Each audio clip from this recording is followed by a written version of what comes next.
You have to understand that I've been coming to India for more than 50 years, since I was an architecture student. And little by little, I've taken up different research projects.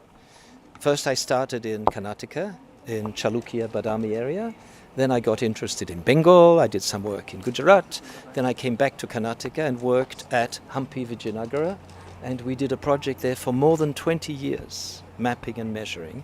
During that period, I made a quick trip to Warangal because it interested me as a plan.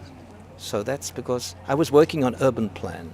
Research at Warangal was not very profound. It was an idea of just mapping the plan of the city. And we used aerial photographs and sketch maps. And so I was interested in that aspect because that seemed not to be carried out before.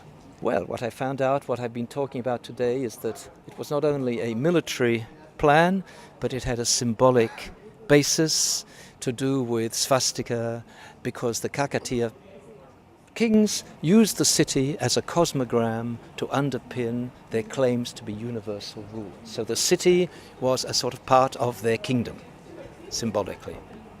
Well, I've worked on different cities with different plans, but none as regular as Hanumankonda and Warangal. I think this is unique in the history of, I would say, Indian town planning. Because Hampi Vijayanagara is quite irregular, doesn't have this geometric. Badami, we have no plan, we only have temples, you see. So it's a very important plan in the history of Indian cities, because it's 13th century. We have hardly any Hindu royal cities with plans before that date. I've looked at many cities, but I've never found one that has this regular plan. This is why I think makes Warangal unique, and something I think we should all appreciate. But what we are missing, how is it that they have had this idea? Where did they get the idea from, and how did they lay it out? Because to lay out a city which is 12.5 kilometers in diameter, it's no joke. We have no information about how they did it. Of course, they had plenty of people to do it, but how could they do it? What surveying equipment did they have to create even an approximate circle is something we can only speculate on for the moment.